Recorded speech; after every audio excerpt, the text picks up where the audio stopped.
What is up everyone, and welcome to some more F1 22 My Team Career Mode. Last time out, we were at the Italian Grand Prix, and despite the fact that Alex Albon had a mechanical failure, we could not find it in ourselves to capitalize on his errors. We only gained 8 points on him in the championship as we came home in P6. And yeah, overall I would have to say it was a rather disappointing Grand Prix for us. I hope that this one can go better by comparison, but we will have to wait and see as we get ready to get into the Singapore Grand Prix. This is a Grand Prix, of course, that I won last year, well on my way to becoming a 3-time world champion last year. This season, we are struggling a little bit more. We are just under 50 points down on Alex Albon in the championship. I believe it's 46 at this exact moment in time. And with only 7 races to go, we really need to start pulling out some performances from, unexpected places if we want to do well. We're going to need to do another win in Singapore, and basically any track that we can win at, we need to do it. And we need to hope that Alex Albon doesn't have a great run of form either. We are in an incredibly difficult position in the championship at the moment. Max Verstappen is somewhat closing us down, but not completely. He's still a good 30 points adrift of us, but if we have a poor race, he could easily find himself in the hunt for P2 in the championship, which would actually be his best championship finish in this entire My Team Career Mode. I know it's difficult to believe, but that guy has never been a championship contender, despite the fact that he was in one of the most dominant cars on the grid, and is one of maybe the finest drivers the sport has ever seen. Just for one reason or another, things have never worked out for him, and this season is looking no different. It's looking like his former teammate and my current teammate, Alex Albon, is borderline unstoppable, but we will see if we can do anything here at the Singapore Grand Prix. It is due to have a little bit of rain over the course of the weekend. A couple practice sessions, not the one that I'll actually be driving in, and then the race, both of them look like they will be rain affected by what you're seeing on your screen right now. So I'll be very curious to see if that affects the strategy, if that affects who's winning and who's doing well in the Grand Prix itself. No rain in qualifying, which means that the grid order should be fairly standard. Although, is there really such thing as a standard grid order in this day and age? I feel like we see shock exits in Q1 and Q2 pretty much every single time now. The accepted hierarchy of drivers just isn't really a thing anymore, and yeah, there isn't really a favourite going into the weekend, I would say. We didn't have amazing pace here in the race, or here in the practice session, I should say. I really felt like our pace wasn't good in comparison to a lot of the people around us. I'm not in the top 14. I don't know if I end up showing you where I actually am, but we were pretty far down the order. We were in the 138s on the mediums. We didn't do any soft compound tyre running, but yeah, nonetheless, it was not exactly what I wanted to see in that particular session. I was kind of hoping we'd be a bit further up the order, a little bit closer to Albon, but to no avail, unfortunately. So it's time for me to say my favourite phrase. Hopefully we can turn things around before qualifying and find a bit more pace in the car in order to challenge for pole position here. We're going to need to have a blindingly good result regardless of what happens. We basically need what I would consider to be a blindingly good result at every Grand Prix going forward. Yeah, we've got Singapore, then Japan, then the USA, then Mexico, then Portugal, then Brazil, then Abu Dhabi. So 7 races, including this one, and none of those are races that I dislike. Japan is probably my worst of those circuits. The USA doesn't tend to go too well for me for one reason or another either. But yeah, we will see what we can do as we get now into Q1. We are on a fresh set of soft compound tyres, and we actually do the fastest time to kick things off, a 1:36.2. It was pretty good. We were ahead of both Ferraris, and yeah, I was feeling pretty confident about that. So I said to myself, okay, well, I'll go out on the same set of tyres again, and it very nearly almost didn't pay off. As we round the final corner on the same set of tyres, we will take 15th nonetheless. We obviously don't improve on a used set of soft compound tyres, but it was absolutely fine. It means we get through on one set of tyres. It means we'll have 3 sets of tyres for the remaining sessions, and yeah, we'll see what we can do. But we did make it through in P15. Alex Albon about a second faster than me there in P1. but I'm sure that we'll be able to find a bit of form on him. Meanwhile, Leclerc, probably the biggest shock exit of Q1 there, I would say. Zhou Guanyu in the Mercedes, as I keep reminding you, has never lived up to the potential of the car. I don't know why he's still at the team. I really think that he should have been bumped down to a back marker again by now. But yeah, he somehow has managed to survive in that Mercedes environment for I think 4 years at this point now. So God knows how he's managed to swindle that one. But anyway, we get into Q2. We go and a fresh set of soft compound tyres kick things off, and it's a 136.1 that opens up our account. And we decided this time not to risk it, and we went out on another fresh set of softs. We would have been fine. We would have been 10th. But I improved by 7 tenths, so it's absolutely fine, and we get through quite comfortably in P5. It means we only have one fresh set of softs for Q3, but I'm hoping that, you know, we can do a banker lap on a used set, and then maybe I can pull out a strong lap on the fresh set that we still have. Alex Albon only P7 in this session. Meanwhile, a few surprising results here. You know, Norris only 11th. Meanwhile, Pourchaire and Lundgaard both making it through to Q3. Not something you tend to see very often. The two Danes there in 9th and 10th. As Kevin Magnussen also made it through in the AlphaTauri. He has been a fairly common feature, I would say, in Q3 this season. You know, he's been a bit up and down. He's been a bit of a sort of Pierre Gasly figure. You never know whether he's going to be in Q3 or out in Q1. But yeah, this time he did make it through to Q3. That was our banker lap on a used set of soft compound tyres. We do a 136.3, and then we get our next lap time deleted, but it's fine because I wasn't planning on doing a lap on the tyres again. And yeah, now we're out on our fresh set of soft compound tyres, and you can see that this lap is going very well for us so far. Already 9 tenths up, and we keep improving. Obviously the track has ramped up by this point, but still the amount of pace that we're getting in this final sector is crazy. We're 6 tenths up into the final sector, and already we've saved like another 4 tenths or so. With still a few corners to go, we could potentially save another second or two, something like that. We'll see what we do. We're almost 1.2 seconds up now as we round the final corner, over 1.2 seconds, almost 1.3 as we cross the line. It's a 135.0. Is it good enough for pole? No, it's only P2, but I will take it. I assume it's Albon on pole, but I will happily take a P2. And no, Albon all the way down there in P8. Unbelievable. Russell was actually the guy who got pole position there, and we were 4 tenths ahead of Kevin Magnussen in third. He is having an absolutely incredible season there at AlphaTauri. You know, he's been putting that AlphaTauri where it does not belong whatsoever, quite frankly, and this is just another example of exactly that. He'll be starting the race from third, and you know, with the rain, there is every potential for him to get ahead of me and make his way into P2 and maybe get a podium finish, I think, for the first time this season, but I'm not 100% sure about that. He might have had one before.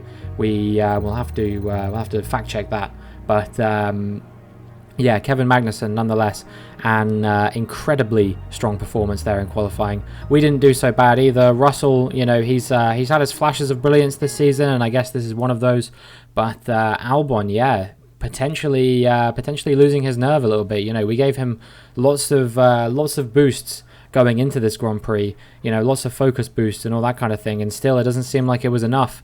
So yeah, we'll see if he can recover anything now as we get into the Singapore Grand Prix.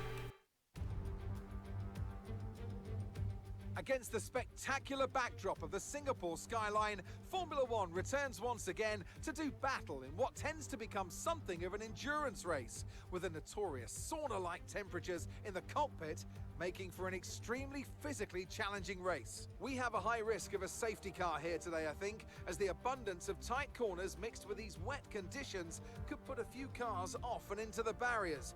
23 turns then, 13 to the left and 10 to the right, make up the 3.1-mile lap of Marina Bay.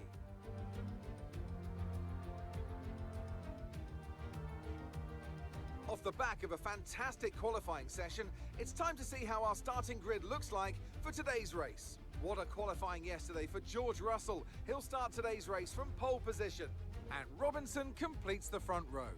Moving on to the rest of the grid, we have Magnussen, Ricciardo, Carlos Sainz and Gasly, Verstappen, Albon, Lundgaard and Théo Pourchaire, Norris, Ocon, Oscar Piastri and Drugovich, Fittipaldi, Stroll, Guan Yu Zhou and Robert Schwartzman. Tsunoda, Latifi, Mick Schumacher. They'll be starting further back after an earlier grid penalty. And Charles Leclerc completes today's grid order. Which of these talented drivers will come out on top today? Not one of the easiest days to go racing. It's damp, it's slippery, there's dark clouds as far as the eye can see. The rain is here then, and that's going to take away a lot of the grip. Anthony Davidson, that's going to make turn one very interesting indeed. Yes, it's these kind of conditions where you can go in with one of two mindsets. You can either see it as an opportunity, or you're worried that all your hard work is going to be undone. We've been stuck with these conditions for, well, a few hours now, at more or less this level of intensity. But we don't have too much standing water. We're not going to be starting behind the safety car. So, like you say, the charge down to turn one will be quite interesting. I think we're in for a cracking Grand Prix. Well, I certainly hope we're in for a cracking Grand Prix. We're going to be starting on the intermediate tyres, which means that we're going to have to try and get them warmed up on this formation lap, which is not an easy thing to do at all. But yeah, we'll see what we can do. The track actually looks quite wet. I don't think that these conditions are a million miles away from what I would consider to be full wet conditions. Having a look at it, it does seem extremely wet out there. But nonetheless, we'll see what we can do. As you can see, I wasn't really able to warm up the tyres at all on the formation lap. 61 the rear left has dropped to now. So these tyres are effectively going to be freezing cold off the race start, and I will be very surprised if we have a good start at all. But yeah, we'll see what we can do. We got a good parking, so hopefully we can salvage something off of this start. But I think we are going to be in the mud once the lights go out. But anyway, the grid is finally forming up, and we are going to get ready to begin the Grand Prix now as the lights come on and the lights go out. And our initial getaway was okay. Our initial reaction was good, but as I predicted, having to warm these tyres up is a really big task for us. Magnussen comfortably through into P2, and yeah, I think these guys will be checking out now, if I'm honest with you. I'm going to check my tyre temps in just a second, and you can see that they are stone cold, 60 degrees Celsius pretty much all around, and yeah, there is nothing doing here. It's kind of incredible to say that 60 degrees Celsius is stone cold, but it effectively means they've got no grip in these tyres whatsoever. I'm going to have to try and heat these up over the course of the lap if I can, but meanwhile we're going to come under pressure from Pierre Gasly up the inside at the end of this long straight, and yeah, we do manage to keep him behind for now. Meanwhile, Magnussen and Russell already moving to about 3 seconds up the road from me, and as we switch to the replay camera, you can see how much Pierre Gasly is hounding me behind, trying to get past me. He is running so close to me for the wet conditions, pulls alongside me, and he's going to try and go for a move once again. Who's going to win out on this occasion? It is going to be me. I had the outside line. I was able to cling on despite the lack of grip, and yeah, we're going to hold on to this P3 position. I'm very keen to at least get a podium here if I can, but you know, I am struggling so much right now. These tyres are absolutely freezing. You have never seen tyres that are as cold as these in a Formula 1 game before. I think it's full wet conditions out there, I've got to be honest, as Gasly goes for a move once again, but we dive bomb him back, and actually I think that's going to introduce Ricciardo into the fight with Gasly as well, and this might give me some brief respite as the two of them are dueling, but nonetheless, I am struggling so much on these tyres. It is actually completely ridiculous. I cannot get them warmed up either. At this point, they were only running at about 65 degrees or something like that. They still were not warmed up by any stretch of the imagination. The track was just a little bit too wet for intermediates, if I'm honest. I think I would have been much better starting on the full wets and just trying to take them until the dry phase, but that's not what we did here. We started on the inters. We thought it would be okay for inters, and yeah, this is really starting to prove us wrong. Just no chance to heat the tyres up whatsoever. I think Pierre Gasly went for a bit of a move on us there. We actually went off the track briefly. I think we didn't get warned for that because we were going too slowly. But yeah, we're really struggling. Finally, when we get onto lap 5, I start to heat the tyres up a little bit. You can see we're finally pushing into the 70 range. And yeah, this is allowing me to finally have a little bit of grip and a little bit of pace around the corners. I'm still slower compared to the guys in front, and yeah, we're going to see whether we can do anything against Gasly on the run down to the next corner if we can. But there's no DRS at the moment. That's about the only thing that's keeping us in this position right now. Because it's raining, there's no DRS. Otherwise, we would be absolutely screwed. Gasly's going to go for a move up the inside here. And, I mean, he properly crashed into us there. I'm guessing he must have locked up or something like that. Fortunately, we escaped without any damage. But very reckless from Pierre Gasly there. Did not look like he was trying to make the corner. Simply looked like he was just trying to get past me at any cost. Finally, we move on to lap 9, and the track has dried out enough now as I've finally got my tyres up to temperature properly. They're starting to say they're getting a bit too hot, and we're going to be going on to some medium compound tyres. Not to the end of the race, though. We'll be doing a two-stop race, it will be. We're going to go on to the mediums, do about 10 laps on those, and then go on to the mediums once again. Albon's staying out on those intermediate tyres. They didn't feel like double stacking on this occasion, and that might actually cost him, as a lot of people are going to find a bit more pace than Albon, but maybe those intermediate tyres will still work. It still looks quite wet out there, so I'd be surprised. But yeah, now we've got to try and heat up these mediums as quickly as we can to avoid coming under pressure from Gasly on the soft compound tyres behind once again. His teammate actually coming around the first corner now. Who's going to win out in that battle? It's actually going to be Max Verstappen, who boxed a lap earlier. So Verstappen steals net P4 off of Pierre Gasly, and I'm sure Gasly will be absolutely fuming about that. We move on now to lap 15. Albon not really in the picture anymore, but I tell you who is in the picture, Max Verstappen. He is very close to me. Gasly not finding the pace he would want on those soft compound tyres, I'd imagine. 7 seconds down from me at this stage. Meanwhile, Russell and Magnussen, you can see that the gap to them is just absolutely absurd. 18 seconds to Magnussen and 25 to Russell. I don't think I'm going to be challenging those guys this race, but maybe we can try and hold off Max Verstappen. It's quite hard to overtake around here. You know, the DRS zones are quite short, which means that you have to be quite opportunistic if you want to make a move, but we'll see whether Verstappen can make the move on me or not before the race is over. He's pressuring me, but we are holding on to this P3 position right now, and hopefully we'll be able to hold on to it for the remainder of the race. We move now on to lap 19, and you can see that Verstappen, who pitted a lap before me on the off the intermediates onto the mediums, is pitting a lap before me on this occasion as well. So yeah, it's our pit lap coming up now, but Verstappen is in, and he'll be going on to a second set of medium tyres to the end of the Grand Prix. But one thing I was thinking about at this stage, I was thinking to myself, well, you know, there's only 11 laps to go to the end of the Grand Prix, so I was kind of debating whether I would be able to take this set of tyres to the end of the Grand Prix. I'm sure I'll check my tyre temperatures in just a second, and this was actually what prompted me to do that, them saying that it might rain again in 10 minutes or so. I was like, well, in that case, I can definitely make these tyres go to a I don't know, like if there's another wet stint. But I was honestly thinking, even if it doesn't rain before the end of the Grand Prix, I could take, you know, 26% on the rear right, and we've been on them for 10 laps. I could take that to the end of the Grand Prix, I think. They might be pretty worn by the end, but why not try and risk it, you know? We're already running in I don't want to say a compromised position, but we've already lost a position off the start, and we might be able to gain one on Magnussen. You lose about 25 seconds in the pit stop, in my experience. So we might be able to jump Magnussen in the pits if we stay out. But yeah, we'll have to wait and see whether we can do that or not. But I think what I'm going to do is I'm going to try and stay out and go to the end. But I might not be too far away from the end of my race by the looks of things, because they've just told me that we're looking at a potential issue, and yeah, that might spell an early bath for me here, possibly with 11 laps to go in this Grand Prix. Russell and Magnussen both going into the pits, but I've got bigger things to worry about now than whether I'm going to come out ahead of Magnussen or not. I think Russell has pretty much got this victory nailed on at this point.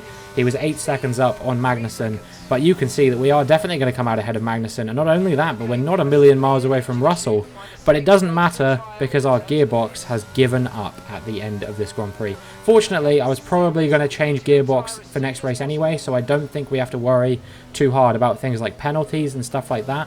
But it is still incredibly frustrating to get this kind of result here at the Singapore Grand Prix, especially considering that Albon is not running in a terrible position right now. And if he can make up some positions, then I would say that a retirement like this has almost certainly killed our championship chances. They're warning me about me pushing too hard because I'm taking too long to retire at this point, but it's not my fault. The AI has taken control. And yeah, I would say that this failure right here is what absolutely cemented me in no higher than P2 in the championship. But, I mean, there's no guarantee I'll even be able to hold on to that. We'll have to wait and see what kind of result Verstappen got. I'm sure it'll probably be P3, given how much he was hounding me for it earlier. But, yeah, I mean, this has major ramifications for the championship. You know, Alex Albon is going to gain some points on me once again, and I just don't know if I can find a way back from here. I think this has sealed it. So, another fantastic victory for the Silver Arrows. Natalie Pinkham, how do you think they were able to set themselves apart today? I feel consistency was probably the key today. There's being quick, and then there's being quick lap after lap after lap. If you can do that, you can capitalise on other people's errors without making many of your own. And that's an approach that can push you a long way up the field. And I can see the drivers starting to approach the podium for the victory celebrations. A real team victory today. Everybody played their part. Congratulations then to Mercedes, your race winners. So Russell did cling on to the victory, and then it was Kevin Magnussen and Max Verstappen on the podium, as we expected it probably would be. Yeah, a pretty solid performance from those guys all around. You know, Russell, like I said, he's had shades of brilliance this season, perhaps lacking the consistency on some occasions. Verstappen has been the closest that he's been to the championship all season, and a good result for Magnussen. But a disappointing one for us, and we will try and recoup things when we go into the Japanese Grand Prix. And after this round of the World Championship, here's how things look in the drivers' table. It's a positive result for Alexander Albon, who moves further out in front at the top of the standings. Let's focus on the driver of the day. Natalie Pinkham, come on, who do you pick? Let's give it to Esteban Ocon. That was a commanding performance today. Very impressive indeed. It's time to see how things are shaping up in the Constructors' Championship. The current leaders continue to extend their lead at the top. Meanwhile, AlphaTauri's strong weekend allows them to continue their march up the table. And with that, we wrap up another weekend of motorsport action. But with more races lined up, be sure to join us when we come back with more Formula One. Well, that is disappointing indeed. 59 points separates myself and Alex Albon in the championship now. That means there is no set of results in these final 6 races that guarantees me the world title. I will need Albon to have some absolutely shocking luck, reliability and pace in these last 6 races if I am going to have any hope of winning this championship, and I mean any hope of winning this championship.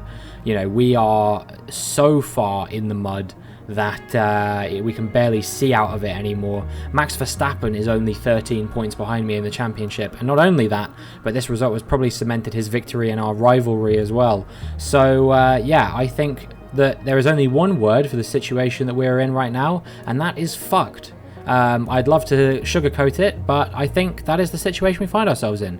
That is going to be it for this video. If you enjoyed, please make sure you like and subscribe, and hopefully I will see you in the next one.